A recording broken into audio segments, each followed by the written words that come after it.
Soul is anything that makes you feel more alive. Soul doesn't have to look high quality. It has to be filled to the brim with the periodic element of giving a shit. As in care being the generative principle. You have to literally care. No, like in every step of the way there has to be care involved. Now, the antithesis of soul, anti-soul, is science. The science of overproducing artificial content that stimulates your superficial senses. So like creating things as though you're pumping them out like it's fucking cereal, you know? Soul does have the ability to motivate, as in something can be so action-packed it makes you want to work out. Like that's, or something can be so comedic it makes you want to be more lighthearted and like funnier in a group. Or something can be so romantic that you want to like replicate that in your life as well. Or something can be so sexy that it fucking like ruins your perspective on relationships and you lose all your gray matter. But point being, soul is, like I said, is meant to be rejuvenative. And to rejuvenate something means that you're bringing it back to what it once was or is supposed to be. That's the idea of something that feels healing without scamming you. Like, there's a difference between sort of coddling the senses that you have in the moment. Like, if you make something that only appeals to like an angsty 15-year-old who's like fat and and like loves ho-hos and 100 gecs. It's just a healing modality is something that brings you beyond the like the patches or band-aids or like these little like these cool ass scarification things that's supposed to make you feel as though you've been through more than enough to understand like what's good and what's not. It's the soul will always keep you on your toes.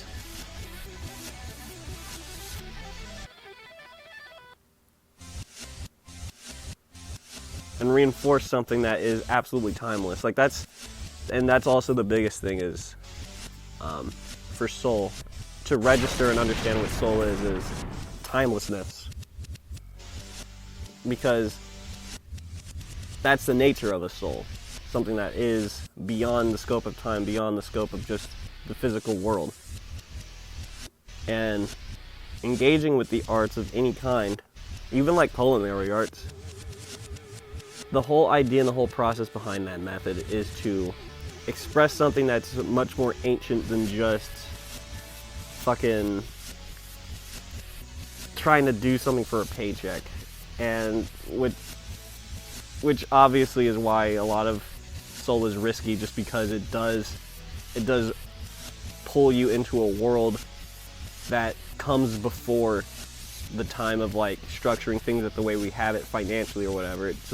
Most soulful things are supposed to kind of make things feel more primitive and much more like sensible. Like this is like, oh yeah, this brings me into a place where I feel like I understand what it means to be alive now.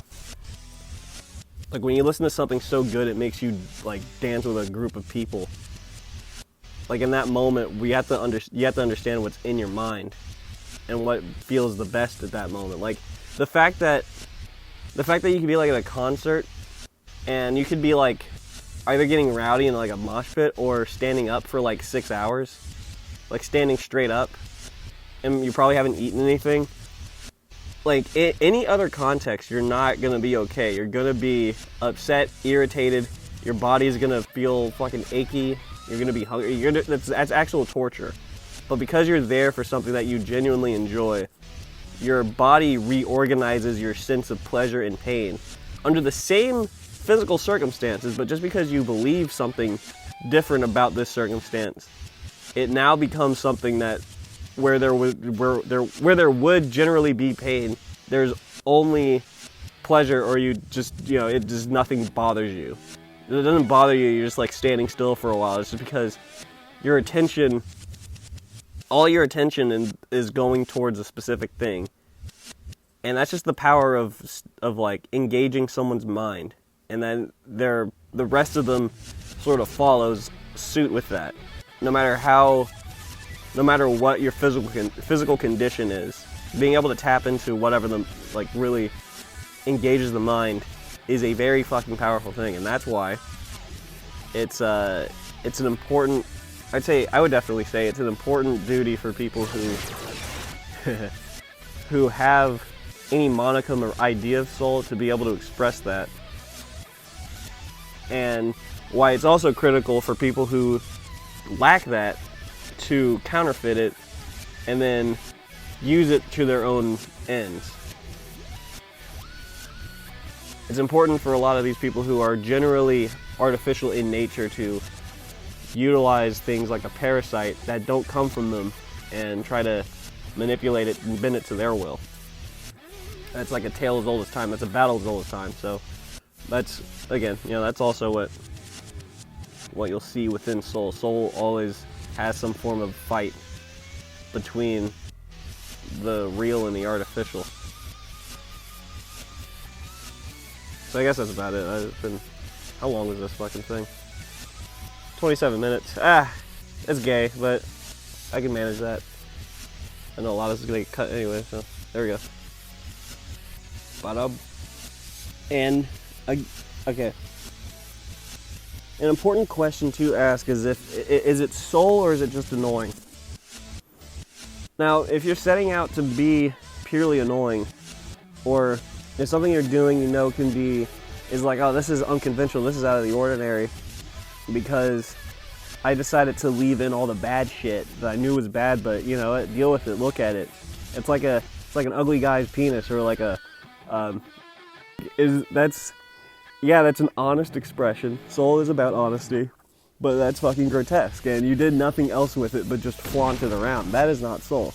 That is not what soul makes. See, I'm trying to get the idea behind this is, I don't want to name too many properties, because I know there's still I'm saying there's an objective idea of how to register soul, but still it's subjective to say something has more soul than the other. But I'll definitely, without a shadow of a doubt, say like stuff like some shit like Gurren Lagann is pure soul. In fact, watching it, they basically in a heavy-handed way explain to you what soul is. So what that does is a much better way of explaining it than what I'm doing right now, because that has pretty colors. But something like, I don't know, some generic shit like SAO, like anything that falls under that category, anything that SAO has ever fucking done, that's completely anti-soul. That's the antithesis of that.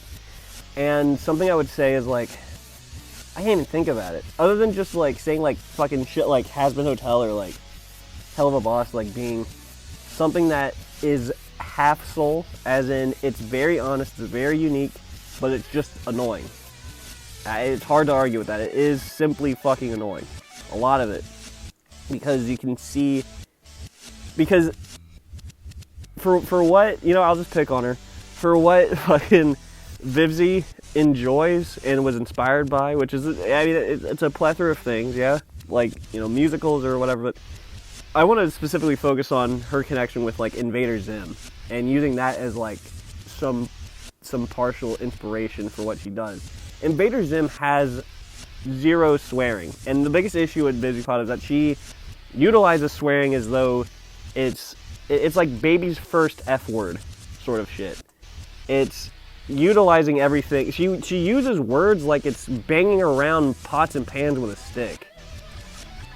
And like a spaghetti mess on the ground. Like it's just because you're doing it loudly and proudly does not make it cool. Like you have to be cool, and you happen to be doing it loudly and proud.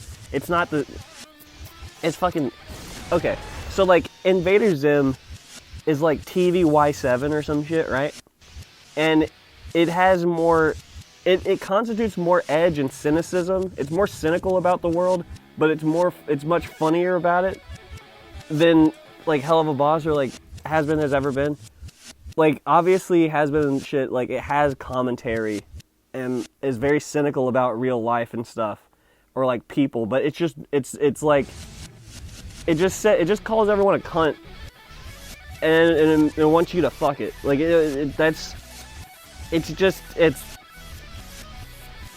it's not nearly the same as like an Invader Zim clip of when they're in like a fucking fast food restaurant and they're just like and you have these bloated, grotesque motherfuckers ordering food and they have flies coming out of their mouth. It's things that you don't have to talk about. Another issue is the irony. Another issue is talking too much. Things that over-explain anything, and not doing things where it's like it communicates with fucking actions or a dynamic of different ways to communicate. That's what's fascinating, is a dynamic of communication. Now, a lot of like current cartoons definitely oversaturate everything they do with a lot of like fucking Facebook levels of dialogue, and they just write it all in. It's very sappy, it's very retarded, it's like also, I don't know, you understand what current cartoons are like and bullshit like that. But compare a lot of that philosophy to like a Genndy show, like a Genndy Tartakovsky sort of thing, where he can direct a whole fucking episode with no dialogue whatsoever, and it'll still be communicated to you easily and properly. And it's not like some Dora the Explorer shit, where it's like you infantilize it so you don't have to speak. Just because you can communicate does not make anything you're doing more mature. It means that you have lack of confidence in what you're presenting, and that you have to over-explain everything. And that's not just for cartoons, it's for so many other things. It's for a lot of fucking things. Even when you write music and your lyrics are just like WAP, instead of just like the like trying to characterize or make a metaphor out of the sensation that something sensual would even have you evoke. You're just saying it flat out, and that's another form of like honest but fucking obnoxious, so it doesn't count. It's like because that type of shit, when it's like almost soul, but it still didn't have a soul. It was just being a little bastard. That's like whenever you have a character who fucking studies under a dojo and was like the best student but didn't finish their training and was like just evil, and then the guy who like fucking finished all his training and was like humble and shit, it fucking beats their ass because they had the glow and their glow was better or whatever, you know. Point being, there's always room to make the distinction. Is this soul or is it obnoxious? And you have to have a keen sense for what's obnoxious, because a lot of people can just numb themselves or are jaded enough to just handle whatever the fuck they're just throwing at them, because they are used to the type of merchandising and consumption that Doritos and Mountain Dew would give them, and Overwatch too. So they're not thinking, they're just engaged, they're consuming.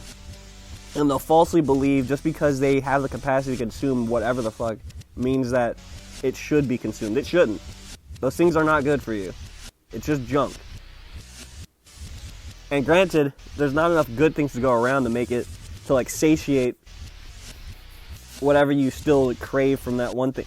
It's like, again, never overstay your welcome. So what happened to The Simpsons?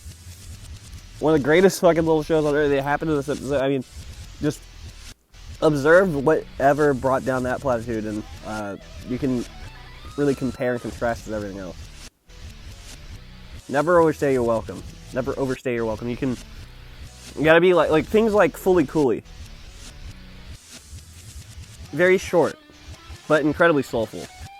In fact, it had so much soul, and it bordered a realm where it could have just been obnoxious chaos, but it had a sense of control within it. And you saw, just compare look, that's a